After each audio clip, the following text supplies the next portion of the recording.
ଚାଲନ୍ତୁ ସାଙ୍ଗମାନେ ଆଜି ଆମେ ପ୍ରସ୍ତୁତ କରିବା ମାତ୍ର 10 ମିନିଟରେ ଅମୁଲ ପାଉଡରରେ କାଲା ଜାମୁନ। ଆପଣଙ୍କୁ ପସନ୍ଦ ନା ନାହିଁ ମୋତେ କମେଣ୍ଟ ମାଧ୍ୟମରେ ଜଣେଇବେ ତ ସାଙ୍ଗମାନେ। ତ ପ୍ରଥମେ ଆମେ ଚିନି ସିରା ପ୍ରସ୍ତୁତ କରିବା, ସେଥିପାଇଁ ଚିନି ଦେଇଦେବା। ଗୋଟେ ଡେକ୍ଚିରେ ପାଣି ଆବଶ୍ୟକ ଅନୁଯାୟୀ ଦେଇଦେବା। କେଶର ଆଉ ଗୁଜୁରାତି ପାଉଡର ଦେଇକି ଚିନିଟା ମେଲ୍ଟ ହେଲା ପର୍ଯ୍ୟନ୍ତ ଆମେ ଅପେକ୍ଷା କରିବା। ଏପଟେ ଗୋଟେ ବାଉଲରେ ନେଇଯିବା ଅମୁଲ ପାଉଡର, ସୁଜି, ମଇଦା ଏବଂ ଘିଅ।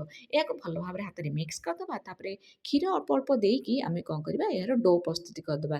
ହାତକୁ ଯଦି ଆପଣଙ୍କର ଚିପଚିପା ଲାଗୁଛି କିମ୍ବା ଅଏଲ୍ କିମ୍ବା ଘିଅ ହାତ ହେଇକି ଆପଣ ଏହାର ଡୋ ପ୍ରସ୍ତୁତି କରିପାରିବେ।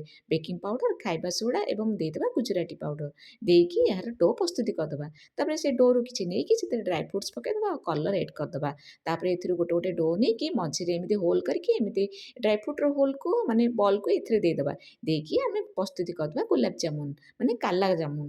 ତ ଏବେ ଆମେ ତେଲ ଗରମ କରିଦେବା। ତାପରେ ଏଥିରେ ଲୋରୁ ମିଡ଼ିୟମ୍ ରଖିକି ଆମେ ଛାଣିକି ଚିନି ଶିରାରେ ଦେଇଦେବା। ତ ପ୍ରସ୍ତୁତି ହେଇଗଲା ଆମର କାଲା ଜାମୁନ। ଭିଡ଼ିଓଟି ଭଲ ଲାଗିଲେ ଲାଇକ୍, ସେୟାର, ସବସ୍କ୍ରାଇବ୍ କରିଦେବେ। ଜୟ ଜଗନ୍ନାଥ।